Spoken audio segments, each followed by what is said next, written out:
All that matters is you found the Rimshot funny. As sus as the word is. And you hear me talk about being elite and freaking this and that. Yo, we all have our days. I didn't bomb. Sorry, I gotta do this. Whip it through the glass. My biggest fear, so to speak, came true, that this joke stealing stuff is gonna be so prolific for everybody that it's gonna just become every comedian is gonna get accused of stealing jokes. And that's pretty much what's happening right now. Pause. You're garbage. I feel like the tapes, like the Patrice tapes for you, are kind of Corey like the Corey tapes That's for me. what, when you were saying that, that's exactly what I was thinking. Yeah. So this week's poll question is, what's the biggest challenge for a stand-up comedian? Are you building an audience based off material that you want to tell, or are you now doing stuff that you know the algorithm will pump out to a wider audience? Which is building an audience, but and watering down for stand-up comedy. And we're arguing even though we agree. Yeah, exactly. That happens to us a lot. And I'll take the blame on like 60% of that. 65, 75. I just keep upping it. 85, but one phone call. Hey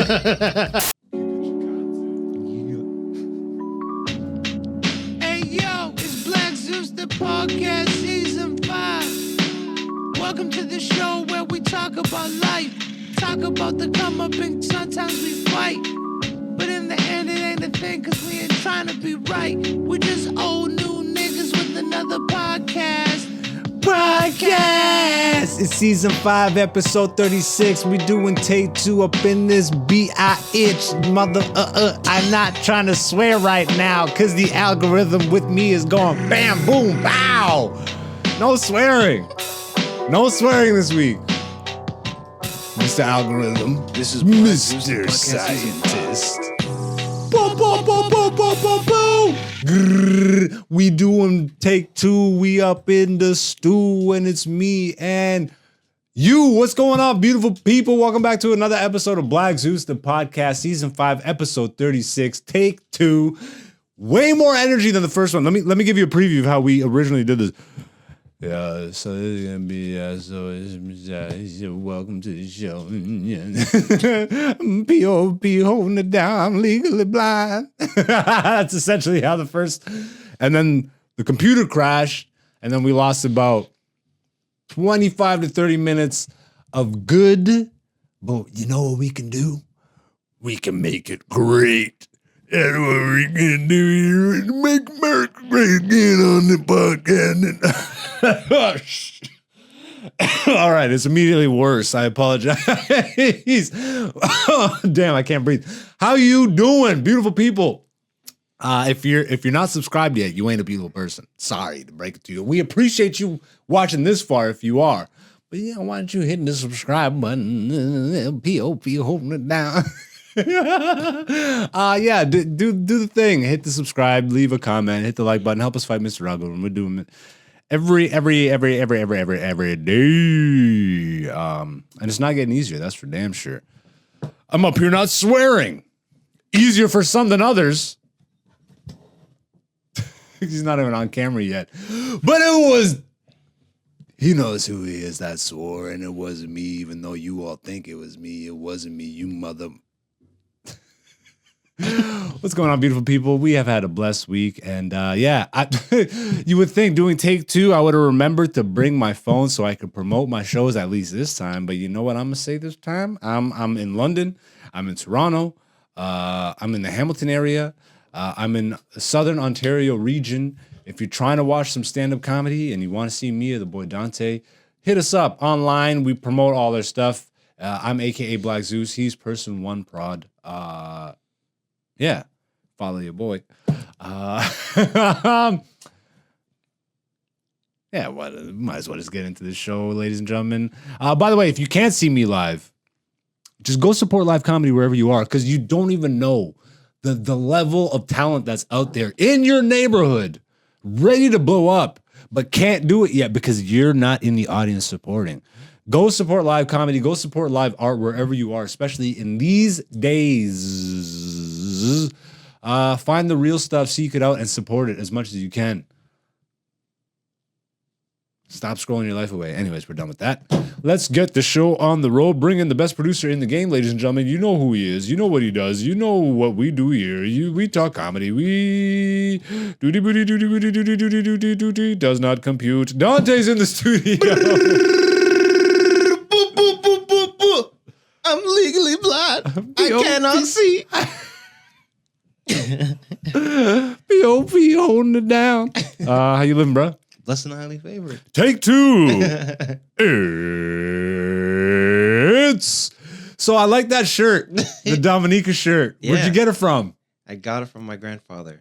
Sick. I like that. It's the color green, heart chakra. Yeah, because Dominica is known as the nature island. What's that bird in the middle of the flag? Yo, we're literally just recreating the conversation from the first. It's inside joke. Yeah, well, None of you do guys you even know- know what happened. Dominica's native name is Waitikubuli. White people boule? Waitiku. White people boule. Waitikubuli. White tiku buli. Yeah. What is that? African? No, it's like native. Ah, indigenous. Yes. Who like what do you call indigenous? Caribs? Yeah. Native Caribs, yeah. Native Caribs. Well, the more you know. Doom, doom, doom, doom. Yeah, bro. How's life? Life has been good. You doing all right? Doing great. I hope you guys had a good week out there. All you beautiful people out there. I hope you had a good week too. I hope you enjoyed some comedy. Did you get into any comedy this last week? I got into a lot of comedy actually. Like more than I even like expected to get into, to be honest. I was like, man, like I've had such a good streak of doing like 3 show weeks. Yeah. This week I only have a Wednesday show. And then the universe just blessed me. But the Wednesday, so you just already knew in advance you're going to this mic on Wednesday. Yeah. You didn't have a show plotted for Thursday? Usually you... No, because we were supposed to shoot Thursday. What happened? You canceled. Yeah, I know, but like what happened? That was a show? Because we were supposed to go to Orangeville. Ah, And then couldn't there- film. Yeah, Yes. that's right. Yeah. We'll get it. You'll do your recap first, and then this podcast is built on honesty first. We're talking comedy. We're in the realm of comedy, and we want you guys to have an authentic look at what it is to be a comedian on the come up. And in the interest of honesty and what I just said, you guys will hear about my very midweek in comedy. Yeah, like straight. You piece of garbage. See, it works. The Rimshot works. No, because I know why you did it. Context, though. Because you're sus. But they don't have any context for no. That's why. No, you guys don't have can't claim it context. works when you know why you did it that time. But it made you laugh. Yeah, you but- said the Rimshot is not funny. I said it's funny in specific context. Okay, and that was right there. Yeah, but the But you audience were- doesn't know that. Yeah, but still, you found all that matters is you found the Rimshot funny. As sus as the word is, who created these terms? That's a Well, Rimshot. because you know baby, what it after is. licking his lips. You hit the rim of the drum. Thank you, Professor. First take was better. So, anyways, me and Sean were talking.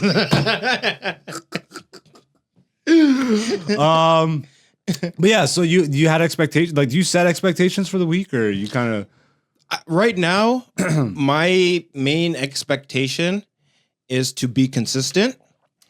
So That's good. on a weekly basis. Yeah. So ideally, I've been going to CFTA at least once a week, right? Yeah. On the minimum, so I can keep that continuous streak going of like performing weekly. Yes. So that's one expectation, and then another expectation or goal that I'm working towards is a solid 5 minutes. That like, if someone's like, "Hey, you want to do a show?" You're ready. Back pocket. And now that it's happened twice in 1 week, where like I wasn't expecting to go up, they're like, "Yo, you want to do 5?" yeah. Guess what? Back pocket. Shing! And it's just standoff. And then you have to wait till they make a move, and then you go, whoosh. Ghost of Tsushima. Yeah. Tsushima. Yeah. Ghost of Tsushima. That was terrible. But so those are my main two expectations now. What show did you do first? So the first I did on Wednesday, that was in Burlington. That was an open mic. Andrea hosted that one. Yeah. Shout out to Andrea. Lighter on the comics than last time. Good. More time for the comics that are there. Yeah. And you had an audience, you said, right? Yeah, there's an audience. Beautiful. Yeah. Beautiful. Everybody did 5 or more? It was a loose 5. I think Yeah. we talked about it last time. So there's less comics. And Yeah, but even then, like I think I kept it like under 8. this guy got close to 8. Well, because like I said, I I was like that you gave a random number like 8. I got. well because I kept it a cool 8. 8. That was adorable. Well, because I recorded the set, Yeah. so I know how long the set is, and it's like 7 minutes and 20 seconds. Did you challenge yourself to go longer than 5 or? No, I just because right now the amount of material I have, Yeah. with like the Walmart stuff and the Roach stuff and all that stuff, it's more than 5 minutes. Okay. Because you see, now I went along that one time too long. Yeah. So now I'm refining now, and I'm getting it to a nice solid 5 minutes. Okay. So, but with this mic, I was like, okay, I got some jokes, and let me try some new stuff because I have a little bit. There's no light there, basically. So you just go until you're done. What's the stage setup? Is it like a bar? So there is a bar. There's like the front door, Yeah. and then there's like a bar, and then there's like a seating area, and then there's like a rug and the drum set behind you, Okay. and then the mic's there. But it's kind of an open space. Yeah, it's solid. It's not bad. I don't know. I can't really trust your judgment yet on rooms. I'll show you the. I'll All show right, you. Yeah, I'm like, no offense. And then they were Sometimes like, you've been like, yeah, this is a great room. I'm like, "No, which room?" I'm like, "Yeah, I I'll don't know. show you." I'm exaggerating. I'm exaggerating. I'm like, I'll show you. Is a great room. No. I know. Like, yes and no. That's the one with no roof. It's just give me a roof, bro. Give me a low ceiling. Anyways, we're getting Yeah. All right, so what was a positive takeaway from that show? Like from your material or like what's something that you're like, okay, that helps me in the future? Lesson That I learned from the Wednesday show was I can trust my natural ability to be funny, Okay. and I can trust those reflexes Hell yeah. because I had a riff. So I was saying this last recording, but I was typing something up on my phone. The phone made like a typo. Yeah. And I'm like, actually, you know what? I'm going to keep it in. You know what I mean? Okay. So then I was going off that. But then when I'm going through the joke, it was like a little bit rocky because it was too like far away from what I was trying to say. But Okay. then I was able to carry that to where people knew what I was trying to say. And then I built off that. And then that got laughs. And then later on, someone chimed in with something. And then without even thinking, I said something off the top. And that got a big laugh. Every once in a while, you'll just see my camera view and a big hand fly right through it. We're both. I can't knock you for this because you see me talking. I'm just talking like this. Boop, boop, boop, boop. So that's what I learned. Just trust that funny instinct. What was your favorite show of the week? Ooh. You did Wednesday in Burlington, Thursday in Brampton, In Brampton. with a boss. Yes. Salutes to Boss Wahab. Shout out to a boss. Where was your last show? So the last show was at Levity. Oh, you opened for Aaron? Yeah. Nice. Yeah. So that was fun. The good crowd? Great crowd. They were hilarious. Okay, good. Aaron seems to draw a really good crowd because Well, 'cause it's all Kill Tony Hamilton, people. right? Exactly, but it's Aaron. Like Aaron's big enough that he has a following, Yeah, of Kill Tony fans. so they could be rowdy. Yeah. Oh, Yeah. Yeah. It's almost like a preview now. You feel like you can go do the 1 minute and not bomb. I think so. With this new joke that I've been doing, Yeah, if I shorten it down to a minute, probably. those are always the best. When you Yeah. got something but you haven't tweaked it yet, but Yeah, I would have to tweak it to Yeah. like fit into a minute. But fit into a minute. yeah, That just sounded fit in a minute. Fit in a minute. But yeah, and so it was funny because he did a poll right before his show. Yeah. He's like, "How many of you guys know me from Kill Tony?" Just the whole crowd's going crazy. How many of you know me from America's Got Talent?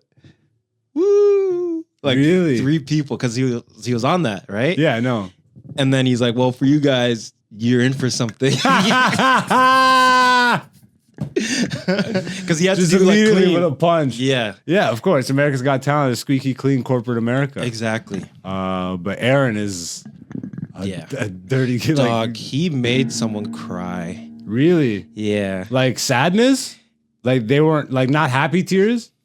No, it was sad tears because Let's go, Aaron. You gotta hoop. Well, you gotta okay. hoop it up for Aaron. like, give it up, Aaron. Yo, you gotta switch it up though. You gotta Gotta mix it up. Yo, you gotta stir the pot. Stir the pot for Belial. But basically, because he was doing like crowd work. Sorry, I gotta do this. Whip it through the glass.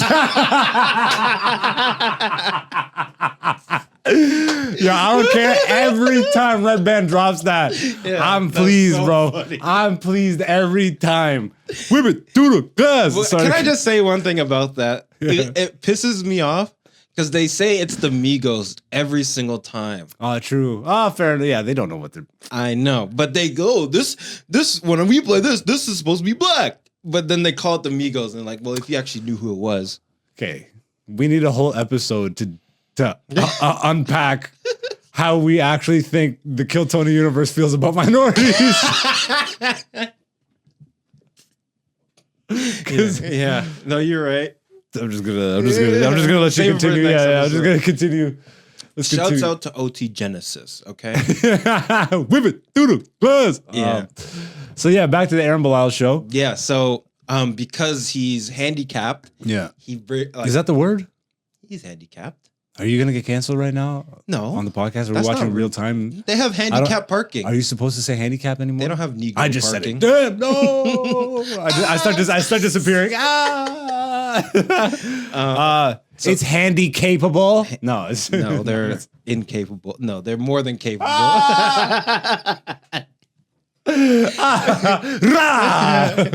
But so like handicapped people come out to shows because like, oh, you're such a big inspiration. Yeah. Right. So there's this dude in like it's not like it's like a motorized chair, right? So it's not like a wheelchair where he like uses his arms. Brown dude? No, Okay. it was a white guy. Okay. But like he had like the little thing, and then right? So he's like sitting in the front, and then he's talking to him, and then he's like, "So like, what do you do?" And the guy's like, "Oh, Aaron said that to him? He typed it out. He Yeah. didn't say it. But so he's like, "So what do you do?" And then the guy in the chair is like, "Oh, well, you know, I got money from the government." He's like all this stuff, and he's like, "Well, do you do anything to actually make money?"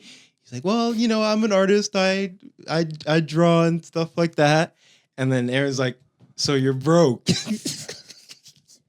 And then he's going around, and then all you see Aaron type is like, "Are you crying?" And then the guy's like just bawling his eyes out, and he's like, "No, it's just hot in here." But he's actually like crying, and then he's like, What got him to cry? because he's an artist, but he's not making no money off his art. He started crying off that? Yeah. Damn. Because you're in a room full of people, so it's kind of embarrassing, I would think. Ding, ding, ding, ding, ding. You started playing the sad piano music. Literally. Ding, ding, ding, So there was that, and then so Aaron's like, "Man, like, you know, abort mission, and like, da-da-da-da-da." And then he stopped talking to that guy. But yeah, he was like literally just crying in his chair.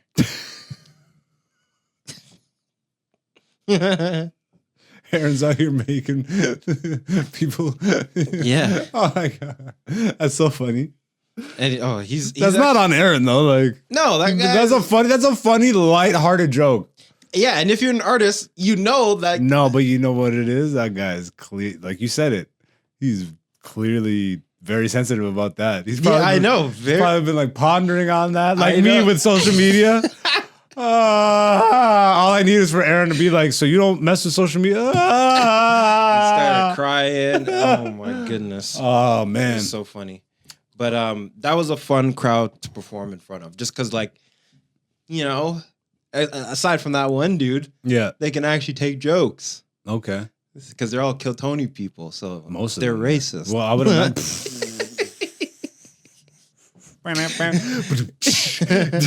Yo, that's going on the soundboard. No. Just because of today, like now that I know you hate that, I don't even need anything else on Can the I tell you soundboard. why though? I got traumatized. By the rim shot, I'm gonna keep saying. Hey, it. yo.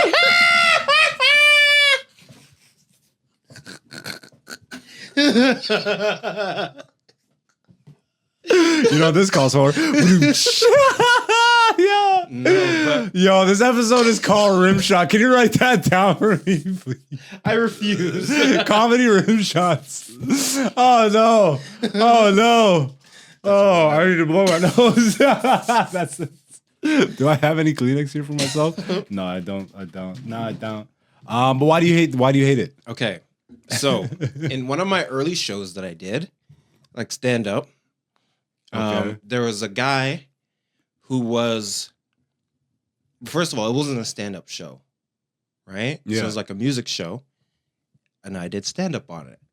And the guy that was hosting the show, he was basically red banding the thing, Yeah, okay. right?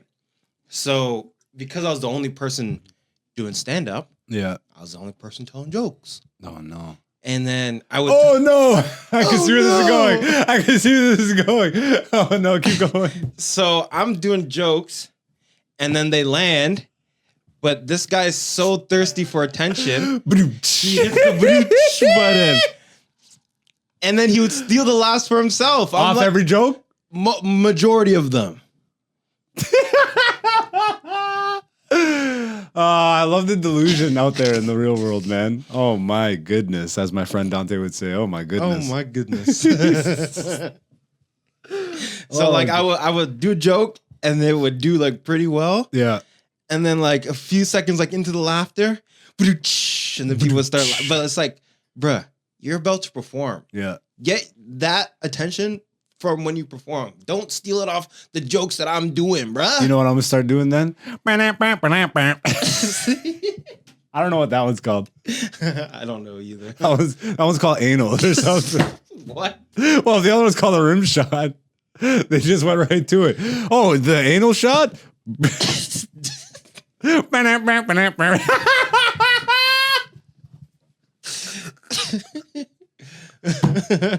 What is this podcast? So yeah, I guess I'll cut into my comedy recap for the week. Yeah. A bit of a lighter week. My show Saturday got canceled. So I had the Friday, Thursday lined up, and then today's Sunday. We're gonna be out at Nubian. Sending off Natush Sakuja down to America, which I'm sure, man, he's gonna do gangbusters down there. It's gonna be wild.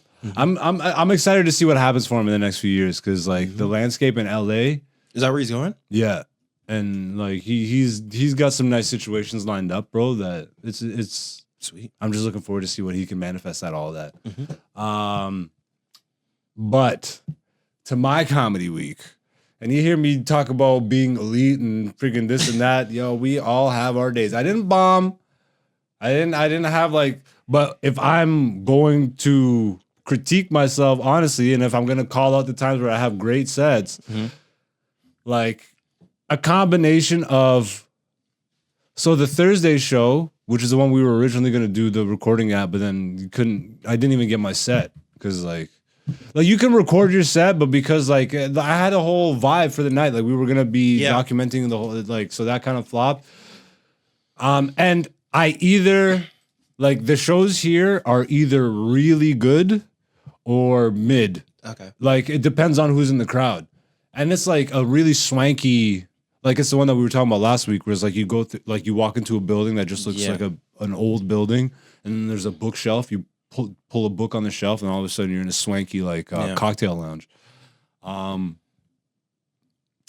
It's just, I don't know, bro. Like,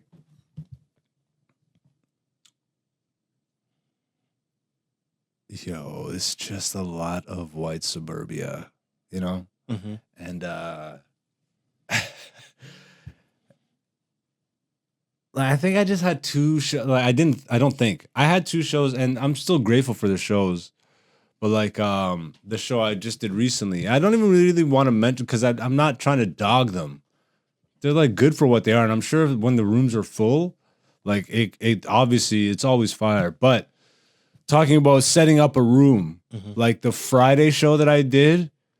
Was this the real N-words of comedy? No, that hasn't happened yet. Okay. I think that'll be fire. Okay. That's in Toronto. That's run by Bougie. Like, Okay. But no, this is a second produced show by a guy who puts on some really great shows. Okay.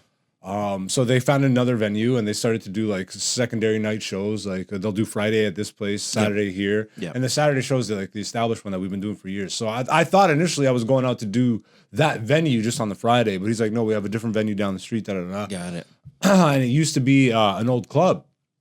And I don't know how the club ran, like comedy shows out of there. Because it was, I don't know, like, just nothing about it said comedy. Like the spotlight was a construction light. So already I'm like, when I walk, you know what I mean? Yeah. High ceilings, the lighting. Construction light. Yeah, like not high ceilings, but high enough ceilings to where if the lights aren't pitch black, it's not gonna, like, you could just tell, bro. You do it enough and you can just tell what rooms will work with. And it was work. Yeah. And the cabaret show was also work. And I'm You did getting 2 shows on Friday? no, so the Thursday show. I'm going back and forth Okay. between these two because it kind of like, bro, I didn't, because I don't do this anymore, but there would be times like earlier in my career where I see a situation like this. I'm like, I'm not even giving this my all, but like nobody deserves that. People came out to have a good time. They don't know the dynamics of comedy, so it's not on them. But when the dynamics aren't hit, like, bro, if the hosting isn't like the cabaret show has a different style host, a person that's not a comedian. And Were they trying to do jokes? yeah. But that's not going to set up the comics to have the best experience or the audience to be prepped by the time I go up as the first act. Yeah. So it's just like you're getting the last and then just immediately, like you said, Yeah. But at this point, again, I know to acknowledge stuff, and I know how to not make it awkward. Like, I'm not belittling the people, but I'm like, hey, get with the program. And if you don't know what the program is, here's me teaching you. Laugh, dummies. Like, it's not hard. Yeah. Like, and I always do this. I never say that until I've made them laugh more than a few times. So I've gotten a few jokes out, and they're still making it essentially work. But again, the situation is like, it's a beautiful room, but you got to get the lights low. They didn't lower the lights or anything. Well, like the lights, but I'm saying like the venue is not a comedy space. So it's like it's set up for cabaret shows. You know what I mean? Like they do burlesque or whatever, friggin' every other, like, you know, like I'm sure they have music every once in a while, like jazz and stuff. Then they bring the comedy out. Like there's a producer, a comedian that produces the shows out there. And it's like, at that point, yeah, I think you had a better friggin' experience anyways. You had another show, no? Like you were with the boss that night? Yeah, but I would have shot with you if we were still. I would have loved to. I wanted to film that place because the bookshelf. Yeah. Dude, it's one of the nicest green rooms. Like it's gorgeous. But again, at the end of the day, I don't really care. That's not what I'm ultimately trying to capture is these beautiful. I want to capture the comedy. If we can't capture the authentic full night experience and get the room, then it's not. Yeah. Like But yeah, so that was the Thursday. And I'm just like, okay, like this is back to the Canada grind, bro. Let me get my visa and get out of here. I'm driving home. I'm just like reflecting. I'm like, what is the pathway forward? I'm producing. I'm doing this. Like, I'm not the social media guy. Okay. Get to the Friday show. I'm expecting to do the other venue, the normal venue that we have always done, but he's doing new venues now. And then I go see the space, and immediately I'm like, how many tickets are sold for this show? And it wasn't like packed. But luckily, everybody sat to one side. Like the one side of the room was pretty much full. Okay. But the other side, but again, everything is already, like the room is as bright as this room, essentially. Wow. Plus the spotlight, which is a construction light. It's just, it's work, man. So comics can, like, again, I'm professional enough that I'll do the work. I'm there to do the work. I'm not going to not give the the crowd the best that I can give them for the situation, you know? But again, the situation can only help me elevate. Like I can only elevate the situation so much. Yeah. You know what I mean? If it's not, I don't know. It was just a week of and then that just continued on this like reflective, like what is really the pathway forward, which, you know, I continue to be vocal about this with you off podcasts and all this stuff, because really it's the team. Yeah. Like, how do we move forward? Especially for me, like, how do I just be authentic to myself while still kind of working in the system? Like, you know, how do we hack the system essentially? Yes. But I feel like modern day hacking of the social media system is to just, like, especially for comics, most comics should be popping online, myself included. If I really, like, I have the sketches, I have the ideas. If you're writing jokes consistently, you're already in the mindset to be creating funny content, for lack of a better term, like regularly. Yeah. You're already set up to do that. And that really is the hack. That's why comedians, I think, are the best to pop on social media, or at least I feel like they have the best chance at actually when they give it effort. Most random people pop off some random, they go viral off a meme or whatever. Yeah. Like a viral moment. I saw this one lady on TikTok. Yeah. And I think this is so funny, but it's not funny, but it is funny. She got viral doing a dance. Yeah. And now every video she posts is that same dance. In a different location? In a different location. Like, could you imagine, like, to stay relevant, you have to do the same dance over and over and over and over and over and over and over just to stay relevant. So now you do a different dance. I don't want to see this. So you essentially just got to the crux of my dilemma of being a modern day artist. Yeah. Because I'm not going down. I always have to preface this because I'm not going down the rabbit hole. But like, that to me is inauthentic. Yeah. It to me is forced. It's derivative. She is a good dancer, relatively, but she's stuck doing the same thing, routine. Yeah. Every single video. And then eventually that will fade. Yeah. If it hasn't already. The NPC guy, have you seen anything about him? The NPC Miles Morales? NPC Miles Morales. Remember the NPC streams we talked about before? Yeah. So, you know, a couple weeks back, we were talking about crashing out.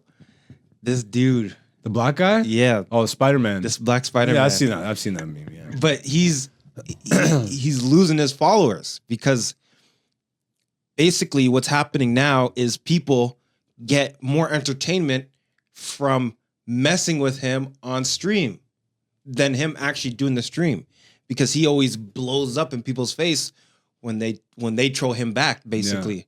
Right? So now people will go to where he is, and then there's like another black guy that will show up in a Miles Morales thing and do his shtick in his camera, and he's like, dude, leave, like I'm trying to do this. And then you just see the chat's like just laughing at him because he's getting so upset, but that's what he's stuck.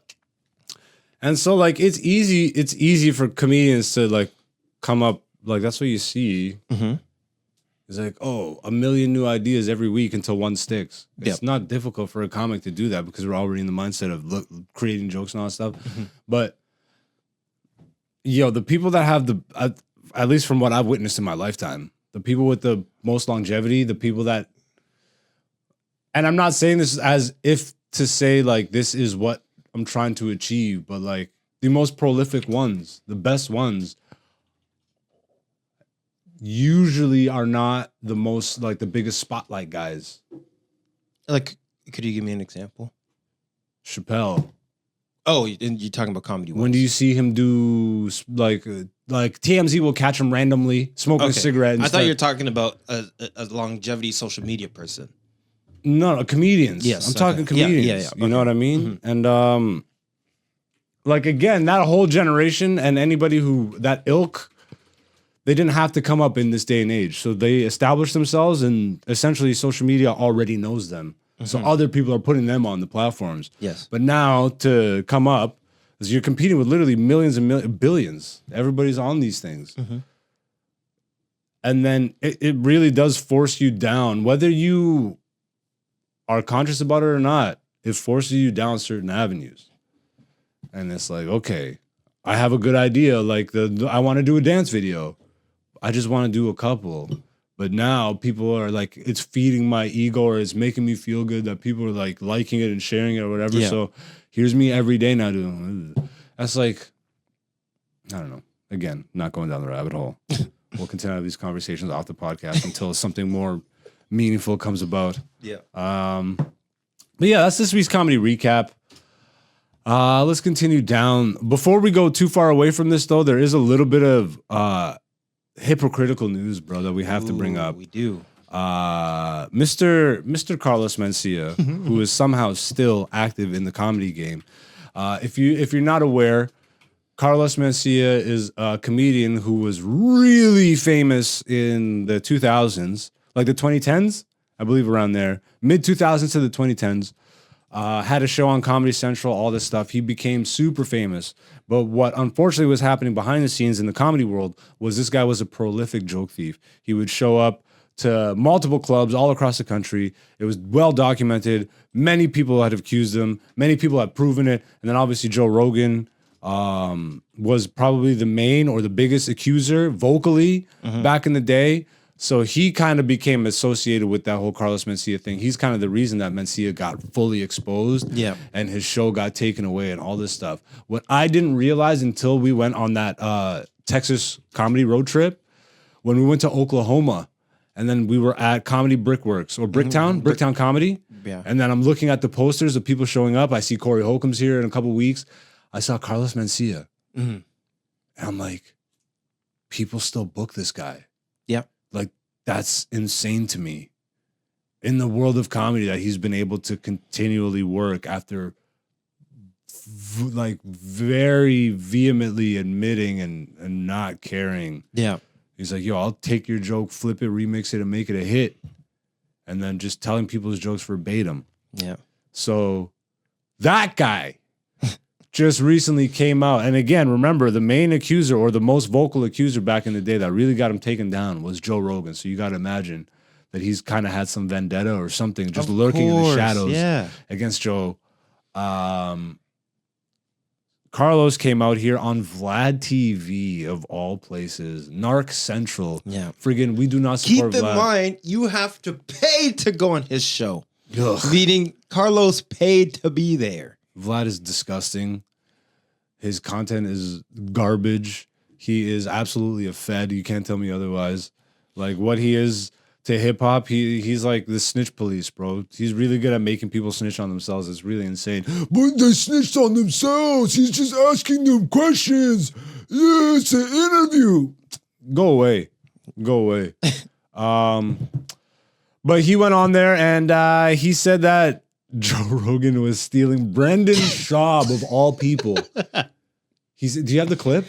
Do I have the clip of Mencia? Or of Mencia. Yeah, I'll pull He that. said Joe Rogan on his latest comedy special stole Brendan Schaub's joke. You don't know about this?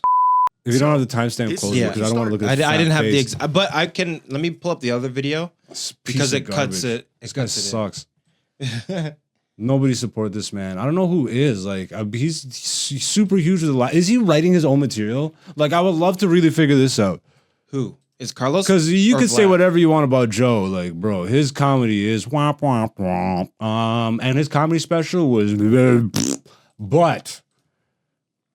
And to be honest, though, I did hear other people say that he stole Schaub's joke. Because it's very similar. It's such a generic joke, though. Yeah. That is, I don't like. It's just such, I just think it's not funny. yeah, You I know, agree. I think most of that comedy special was very generic, and it was mid. Like, I don't think he needed to steal a mid joke. Carlos Mencia was stealing people's hits Yeah, because he knows what works. and just straight up stealing a Brendan Schaub joke is rock bottom for a joke thief. The only jokes Carlos Mencia wasn't stealing were Joe Rogan's. That's hilarious. Because now He also just got accused himself. So, Oh, he got accused of stealing jokes? well, you don't know that? No. Oh, you don't know that? But listen to Who accused them? Nobody was out here really making a stink about it. Well, aside from like the elephant graveyards and those people, Though they're making the jokes that he's the guy that said Rimshot can't even perform at his club and now he's stealing his jokes. Like, yeah, they're making the joke videos about it and stuff. Yeah, but nobody is making a fuss the way people try to get Carlos. He's making the fuss. Exactly. Yes. Exactly. You haven't heard about this? No, but listen to Vlad's voice here because he's like, I haven't heard, but he's obviously heard about it. Garbage. You're garbage. You got accused of stealing jokes? You hear that? You got accused of stealing jokes? Pull it up. Oh, seriously? You didn't know about this? You didn't know about this? Look how happy I am to tell you. Joe Rogan's the thief, not The way me. this is laid out is failed comedian Brendan Schaub takes credit for a line that sounds familiar. The main reason that we are bringing this up is because what he is it Brendan specifically Schaub? says is so egregious about he literally tries to downplay everything he did. Right? What exactly are you looking Policeman got caught with This. whether what he did or didn't I don't care. It doesn't matter to me. I'm not getting involved in it. It's not my I'm thing. not getting involved in it. He's literally the guy creating it. This is what you started. This is what we started with all this bullshit. At the end of the day, my biggest fear, so to speak, came true that this joke stealing stuff is going to be so prolific for everybody that it's going to just become every comedian is going to get accused of stealing jokes. And that's pretty much what's happening right now. Pause. Yet it's so funny. You're garbage. You suck. He's so delusional. And I'm falling for it. I know this is a troll, bro. I know he knows what he did.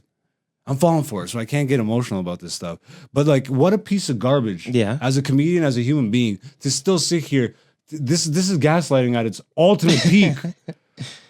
I knew it. By me getting accused of being a joke thief, it was going to open the door for everybody to get accused of being a joke thief. And that's what's happening now. It's a pandemic of people getting accused of being... No, it's not. Yeah. Nobody's out here stealing jokes.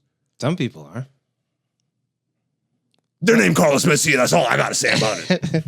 But even like with the whole Cat Williams stuff, he started calling people out. Like the way he worded that. I know. I knew this would happen. This is my biggest fear. And that's why I stole jokes. Like what? I see, like, bro, I hope, oh my God.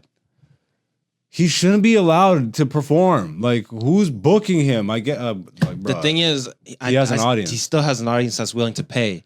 So if he's willing to pay, the venues are willing to put him up. And the people that are, like, that's not, like, you know, that's like mainstream lowest common denominator, in my opinion. Yeah. Because if you know that, if you're a comedy fan and you know that this guy, let's say he was your favorite back in the day, and then you find out and you are a comedy fan, this guy immediately is discredited. Yeah. And you don't even bother giving him any of your money anymore. You go see the guy who he was stealing. Yeah, but what if you don't know that? That's what I'm saying. Yeah. So that tells me the majority of his audience just maybe they don't know, or they just don't care. That's probably a lot of it too, man. Most people just don't care. But that to me is general masses. Yeah. Those people don't care. Yeah. You know, and that is where people go to make money. You go to the general masses. And then the beautiful thing about the masses is, okay, you might be a news story for 15 minutes, but they forget. Because guess what? They're being bombarded with bullshit all the time. And like, how can you even pay attention to most of it? Yo, Carlos Mencia, we give you the double finger salute. You know what I'm saying? You deserve this and a million times more. I hope your comedy career burns. But it won't, unfortunately, because that's just how this goes. And you obviously know that. I knew this would happen. This is my biggest fear. That I would steal the most prolific jokes in comedy history and then be accused of it. And then everybody else would be like, hey, man, people steal jokes. Let's accuse other people. Yeah, let's continue to accuse people that are stealing jokes, especially when they're at the highest of levels. Is it really accusing, or is it like, hey, you're stealing You're stealing jokes. That's not. There's no accusation. You were guilty. Yeah, here's proof. You're a piece of garbage. Yeah. You're a piece of garbage. Nobody wants this from you. Anyways, that's this week's comedy recap and this week's comedy news. Carlos Mencia continues to stink. Continues to be the antithesis of comedy. And I can only imagine what material he's telling on stage right now. He's saying this about Joe Rogan while actively probably stealing like his whole friggin' set. Or like, oh my God. And his jokes, lowest common denominator jokes. Like lowest common denominator. He's not, his Nothing name is not unique. His name is not even Carlos Mencia. we're done with this guy. Yeah, but you're right. He's not even a Mencia. You know what I mean by that. Correct. And that wasn't his mind. Huh? I do know what you mean. And that wasn't his mind. The mind of Mencia, I think, was his show. But none of that came from his mind. Yeah, someone else said he should do that. But what I mean by like he's not even Spanish, is I know.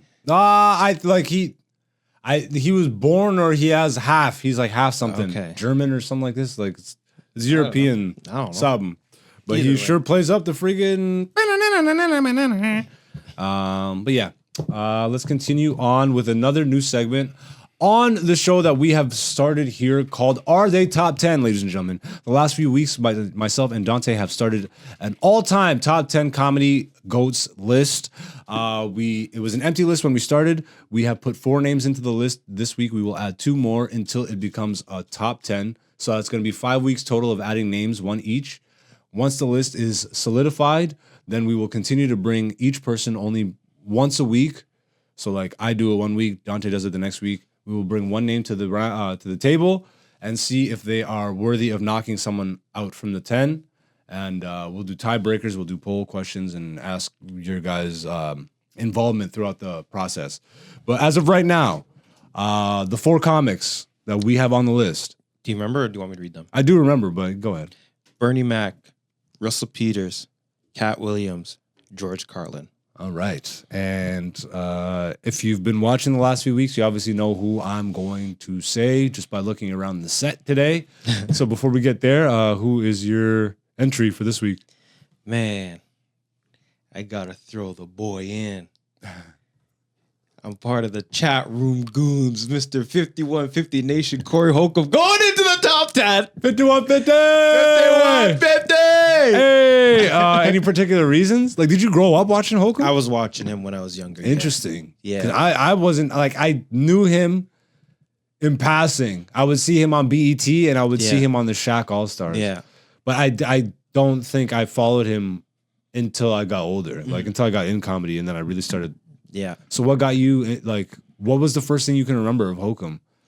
I don't even remember what the first thing was. Bro, when we started getting to knocking people out of this list, Yeah. you're going to need some real arguments. Well, I don't know. But no, I'm just saying because Corey Holcomb was like one of those guys that was always just kind of there. Yeah. You know what I mean? But then I remember like, I don't know how many years back, but then kind of like how, and I already know who you're going to put in, but Corey has a whole bunch of tapes on the radio. Okay, yeah. And you go watch his radio tapes.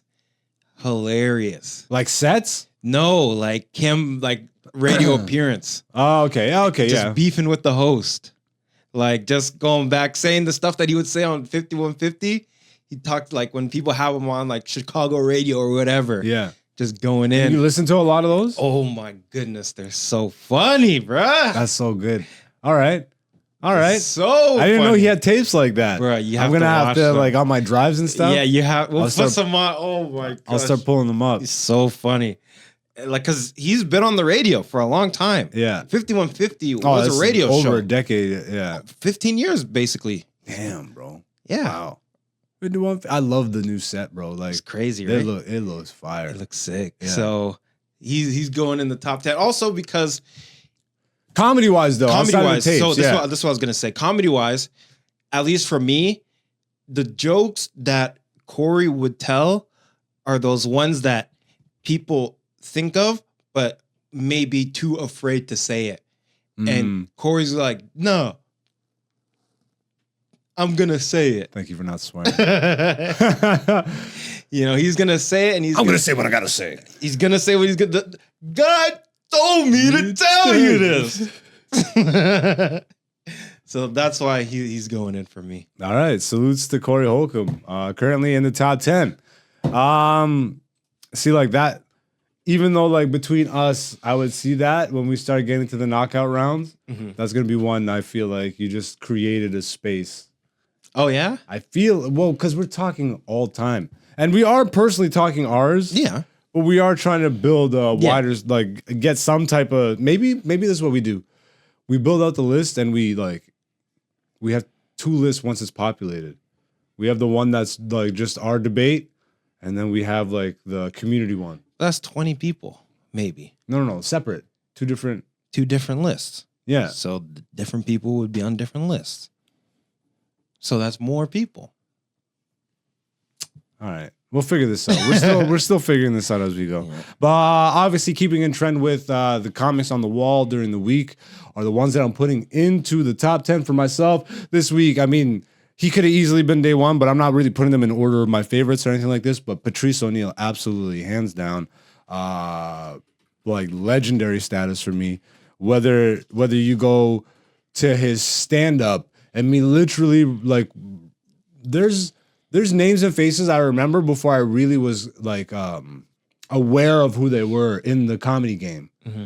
Patrice is one of those guys, bro. Like that New York bit from Just for Laughs when I was a kid is like New York is back. You know, It was right after 9/11, and I know New York is back because someone got ran over on the subway. And you could tell just how people were getting annoyed and like, yo, come on, let's get. I'm butchering the joke, but like one of those, like Chappelle's sets from those, even random ones like Lewis Black, like random comics. But like I have vivid memories going back in time of Patrice making me like piss my pants, and then really starting to figure out the full breadth of his catalog, all the JFL tapes that had existed, like the Nasty Show, like his legendary set where he's telling, and he even says it, like none of those jokes were really original or his, but the way he told like the different sex positions, you ever Darth Vader her, you have a Superman her, you ever what was Poltergeist her? The Poltergeist one is. I'm pretty sure someone stole that joke. Probably. I'm pretty sure I saw someone take that. Carlos most likely did. But again, I don't know because Patrice also said he's like, these are like schoolyard jokes. Not that he stole them from other comics. No, but those were part of the game. Yeah. They're in the game. Yeah. The Angry Pirate and all that, like whatever. The Alaskan or whatever. I still like, for me, longevity is, can I watch your stuff repeatedly? Mm-hmm. I'm still watching Patrice's sets and just like, there's so much that I've personally learned about how I can maneuver on stage. When I say that is, I watch comics not to take their signature style or anything, but it expands my thoughts. Yeah. I'm like, oh, you can go this way, you can go that route, and it makes me really think about who I am as a person and what I should be accentuating on stage. That's really what I love the most. And Patrice, bro, he has like this almost harmony to how he does his sets, bro. It's almost like watching Elephant in the Room, bro. You can see it, bro. There's like a cadence or a rhythm to it. It's almost musical. It's a song and dance. That's like, you can, like his tonal shifts, his just like you said for Corey, his ability to just say what everybody in the room is thinking but not willing to say. Yeah. And his ability to, through comedy, bro, just make you think so deeply about something that you've probably thought about a million times. Yeah. But he just like shifts the perspective just a little bit. And you're like, wow, I think I am a sexist. You know which one of those really stands out for me, for Patrice? Where he says women time are word people. Yeah. Oh, bruh. You are R-ing my time. Yeah. No means no, bitch. I said I gotta go. I remember I was watching that with my ex, and because she knew what he meant, but she was like so upset that he used the word. That he used the word, but also that he was right. Oh, so she's trying not to laugh, but I'm here dying because I know exactly what he's talking about. Probably hit a little close to home for her, so you know how people get when comedy hits on the target. Yeah. Oh, that's not funny. Well, everything else was funny, but somehow the thing that you connect with yeah, but it's specifically the time thing. Yeah. And if we're gonna be talking about tapes, Like I've talked about it a million times on the podcast, so I'll briefly go over it here. But those Opie and Anthony tapes are like gospel records to me, bro. I feel like it's interesting that we're putting these two in at the same time because I feel like the tapes, like the Patrice tapes for you, are kind of like the Corey tapes. That's for me. what when you were saying that. That's exactly what I was thinking. Yeah, it's that real conversation. Yeah, that wasn't really happening at that scale back then. No, it was in pockets. You know what I mean? So. And I have gone back and watched old 5150, but I've never seen anything from radio. Yeah, I've never seen any radio stuff. I'll put you on. It's so but I have watched like 10-year-old like 5150 episodes and just like, wow. Yeah. But yeah, salutes to Corey Holcomb, Patrice O'Neal, currently in the Are They Top 10 all-time comedy list. We will 2 or 4 more spots. 4 more. 6. Yeah, so 2 more weeks of us each adding a name, and then after the list is populated with 10 comics, we will then be bringing 1 name per week, and then debating whether or not they knock somebody out or they stay in. So yeah, that is Are They Top 10, ladies and gentlemen. And we will wrap this episode up with another regular segment we do here called Poll Results. If you are new to the podcast, welcome. If you're returning, welcome back, beautiful people. You too can be beautiful people. All you have to do is hit that subscribe, hit the like button, leave a comment, help us fight Mr. Algorithm. But on my Instagram story feed every Monday morning and on the community tab on YouTube around midday on Mondays, we post an interactive poll question about comedy. We let you guys vote, and then we come here week to week and we discuss the results. All right?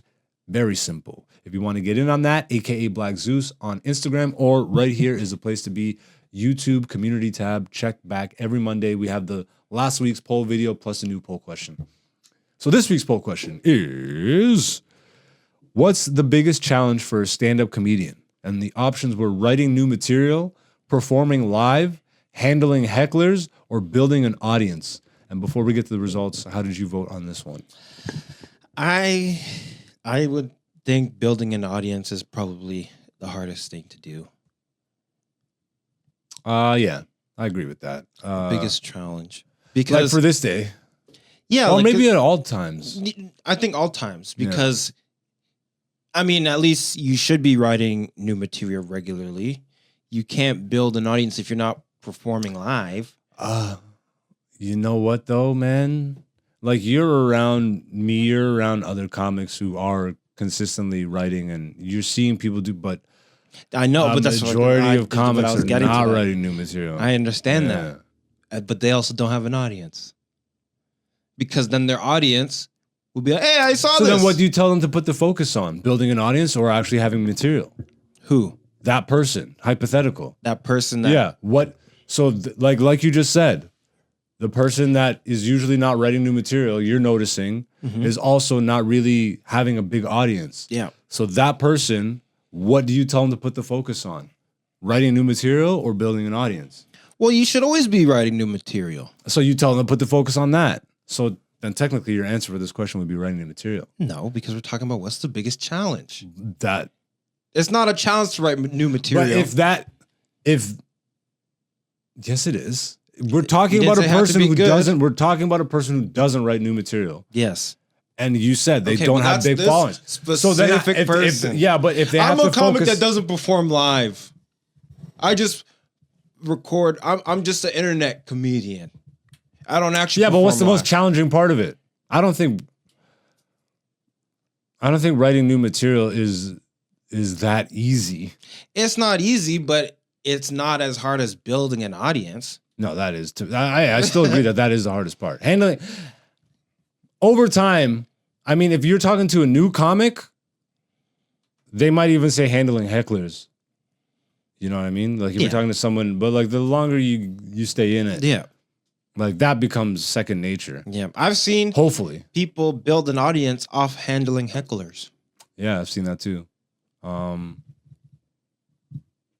Yeah, I mean, I do agree. It is building an audience, especially this day and age, which is so funny because it's never been easier to build an audience. But because it's never been easier, it is also never been harder because there's everybody you're competing with now. Yeah. Before it was curated and you had to like at least have some level of talent and be in it enough for someone who had access to the publications or whatever, you know, the machine to plug you in.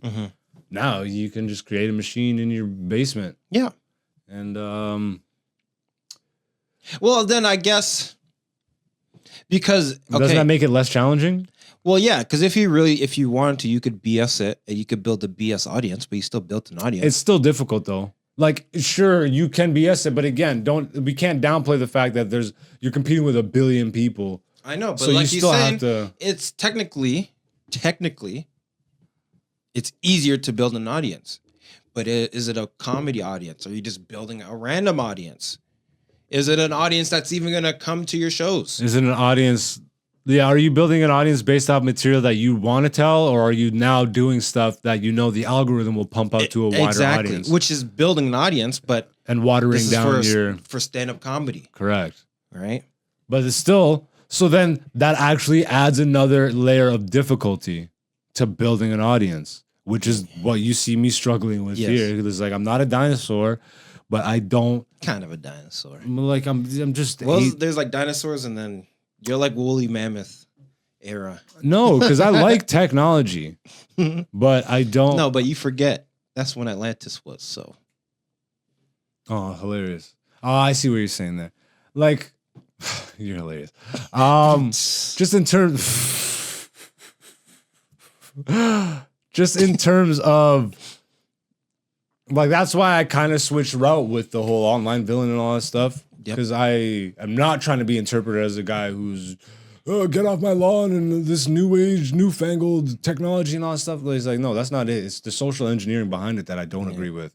It is the subtle twisting of the arm. Okay, nobody is forcing anybody to produce a certain type of content, but it's very obvious that these platforms are pushing certain types of content. So it doesn't take somebody to walk up to you with a gun and be like, you're going to make stupid memes.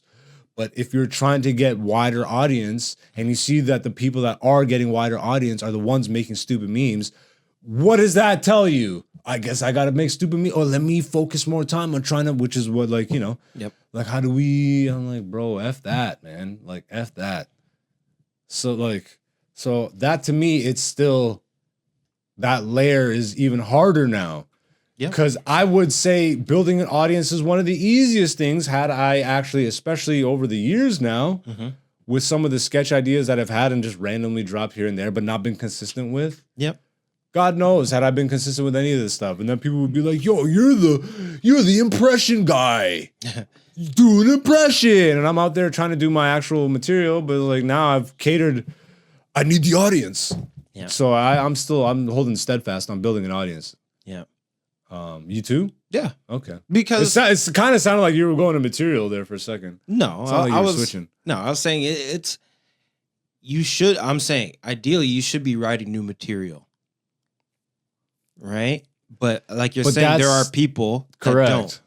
But that's not But this isn't a question of what's ideally. This is what's the most challenging aspect. But that's why I said building an audience. Fair enough. Now we're arguing even though we agree. Yeah, exactly. That happens to us a lot. And I'll take the blame on like 60% of that. 65, 75. I just keep upping it. 85, but one phone call.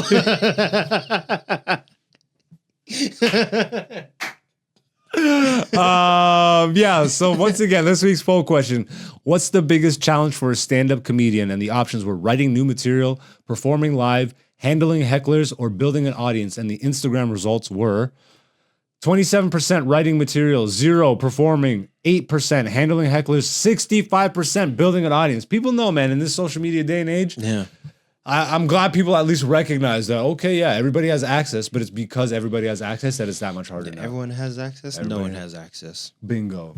That's the greatest way to neutralize art. Let's look at the YouTube poll results real quick before we get out of here. All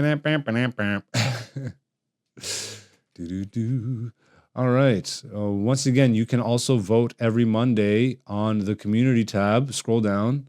There we go. And 30% said writing new material. 30% said performing live. 0% said dealing with hecklers over here. And 40% went building an audience. So it was a little more evened out on YouTube. It's funny to see 0% go to dealing with hecklers on this one. Yeah, but I think like one person voted on that last time in the Instagram. It's like a small percentage. Fair enough. Yeah, I see what you're saying. 8%. Yeah, 8% of it's like 1 or 2 people. Yeah, that's this week's poll questions, ladies and gentlemen. Definitely get in on that. But we're gonna wrap this one up and head on out to a show for the night. Before we get out of here, Dante, you have any final words? Support live comedy. Help build an authentic audience. And you can do that by hitting the subscribe. No. Come out in person. Hell yeah, man. Go support Buy live comedy tickets. wherever you are. But also do support us, you know? Buy tickets. Buy merch. And hit the subscribe, bro. Don't say no on that. Don't undo all the... Don't unravel. Yeah, I'm like, no, but we need you. But baby, we need you. Nah, we love you and we're so grateful. We continue to build slowly. And I'm like, again... Like, we really are working. I want you guys to know, we really are working diligently behind the scenes because we don't want to present ourselves just like everybody else. There is a way to still, like, we're being authentic to ourselves. We have some really dope comedy content coming your way. Yep. Authentic. And we're just putting the finishing touches on that. But once we get that out there, then you'll see more of the full vision of what we're talking about. Because currently, we understand this channel, even though we are both active comedians, there's a lot of podcast stuff and podcast clips. We just you wait. Hit that bell icon. Stay notified. Where can they find you online? You can find me online at Dante, CAGZDANTE. Follow your boy. You didn't correct me earlier when I said person one prod. I know. We were in a flow, but they can check that one out too. I didn't even think about it. I didn't even think. I'm like, I knew something was wrong though. I knew. Could you tell that? I'm like, I know. Could you tell that I could tell something Yeah. wrong? Or I hope so. I hope so. But I'm just like, hey, you can promote that one too. I got 2 pages. All you right. know. Follow the boy. You can find me at AKA Black Zeus and all this stuff. But right here's the place to be. I'm getting more active and I'm liking this space a lot more than most others. But either way, I love you. Thank you so much for your continued support. We will be back here next week with another episode of Black Zeus Podcast. This has been season 5, episode 36. Have a beautiful week. Peace.